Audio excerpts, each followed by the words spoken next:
નમસ્કાર, પ્રણામ, સ્વાગત છે તમારું એક નવા વિડીયોમાં। મિત્રો, જો આજનો વિડીયો તમને પસંદ આવે તો વિડીયોને લાઈક, શેર અને આપણી ચેનલને સબસ્ક્રાઈબ જરૂર કરજો। તો ચાલો શરૂ કરીએ આજની સ્ટોરી। સિંહના છોકરા સિંહ જ હોય, કોઈ દિવસ બકરા ન હોય। સિંહ જેવું વ્યક્તિત્વ ધરાવનાર વ્યક્તિ ક્યારેય જીવનમાં પાછો પડતો નથી। સિંહ જેવા મા બાપના સંસ્કાર તેના દીકરાઓમાં વારસામાં જ આવતા હોય છે। એક સિંહ તેની સિંહણ સાથે જંગલમાં રહેતો હતો। બંને વચ્ચે ઘણો પ્રેમ હતો। બંને શિકાર માટે જતા હતા અને શિકારને માર્યા બાદ સાથે જ ખાતા હતા। થોડા દિવસો બાદ સિંહણે 2 બચ્ચાને જન્મ આપ્યો। સિંહે કહ્યું, તું હવે શિકાર કરવા જઈશ નહીં, ઘરમાં રહીને બાળકોની સંભાળ રાખ। હું એકલો શિકાર કરવા જઈશ અને તમારા બધા માટે પણ શિકાર લેતો આવીશ। તે દિવસથી સિંહ શિકાર માટે એકલો જ જવા લાગ્યો।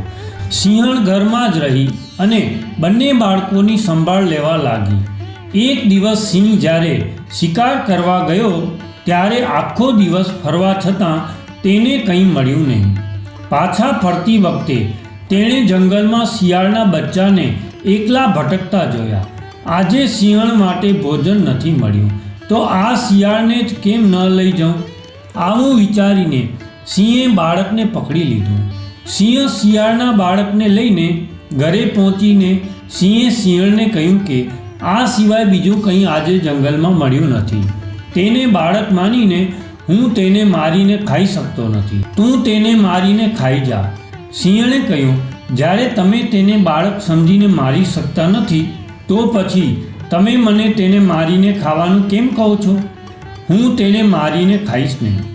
હું જે રીતે મારા 2 બાળકોની સંભાળ રાખું છું તે રીતે હું તેની સંભાળ રાખીશ। આજથી મારે 3 બાળકો છે। તે જ દિવસથી સિંહણ શિયાળના બાળકને પોતાના પુત્રોની જેમ સંભાળવા લાગી। શિયાળનું બાળક પણ સિંહના 2 પુત્રો સાથે મોટું થવા લાગ્યું। જ્યારે ત્રણેય મોટા થયા તો સાથે રમવા લાગ્યા। સિંહના બચ્ચા સમજી શક્યા નહીં કે તે બંને સિંહના બચ્ચા હતા અને આ ત્રીજું શિયાળનું બચ્ચું હતું। એ જ રીતે શિયાળનું બાળક પણ પોતાને સિંહના બાળકોથી અલગ માનતું ન હતું। જ્યારે તેઓ થોડા વધુ મોટા થયા ત્યારે ત્રણેય બાળકો એક દિવસ રમવા જંગલમાં ગયા। તેણે એક હાથીને જોયો। સિંહના 2 બચ્ચા હાથીની પાછળ ગયા, પરંતુ શિયાળનું બાળક તેને જોઈને ડરી ગયું।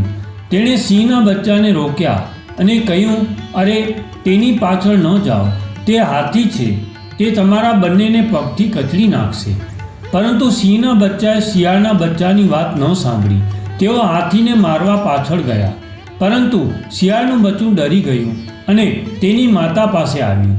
થોડા સમય બાદ બંને સિંહના બચ્ચા તેમની માતા પાસે પરત ફર્યા હતા। તેણે તેની માતાને કહ્યું, અમને જંગલમાં એક હાથી મળ્યો, અમે બંને તેની પાછળ દોડ્યા, પણ અમારો ત્રીજો ભાઈ ડરીને ઘરે આવ્યો। શિયાળના બાળકને ગુસ્સો આવ્યો, તમે બંને પોતાને બહાદુર અને મને કાયર કહો છો। જો તમારામાં હિંમત હોય તો આવો, હું તમને બંનેને પછાડીને જમીન પર ફેંકી દઈશ। સિંહણે શિયાળના બચ્ચાને સમજાવ્યું અને કહ્યું, તારે તારા ભાઈઓ સાથે આવું વર્તન ન કરવું જોઈએ। તેઓ તારા વિશે ફરિયાદ નથી કરી રહ્યા, પરંતુ મને સત્ય કહી રહ્યા છે। તું હાથીને જોયા પછી ગભરાઈ ગયું હતું ને? શિયાળના બચ્ચાને સિંહની વાત જરા પણ ગમી નહીં। તેણે વધુ ગુસ્સા સાથે કહ્યું, મને હાથી જોઈને બીક લાગી। તમે કહો છો કે હું કાયર છું અને તે બંને બહાદુર છે। હું એકલો જ બંનેને જમીન પર પછાડી શકું છું। ત્યારે સિંહણ બોલી, સાંભળ દીકરા, વધુ પડતી વાત કરવી સારી નથી। એ વાત સાચી છે કે તમારા કુળના લોકો હાથીને જોઈને ડરી જાય છે। સિંહણની વાત સાંભળીને શિયાળના બાળકે ખૂબ જ આશ્ચર્યજનક સ્વરે કહ્યું, શું બોલો છો? તમારી વાત પરથી લાગે છે કે મારો વંશ અને તેમનો વંશ અલગ છે। સાચું કહો, શું વાત છે?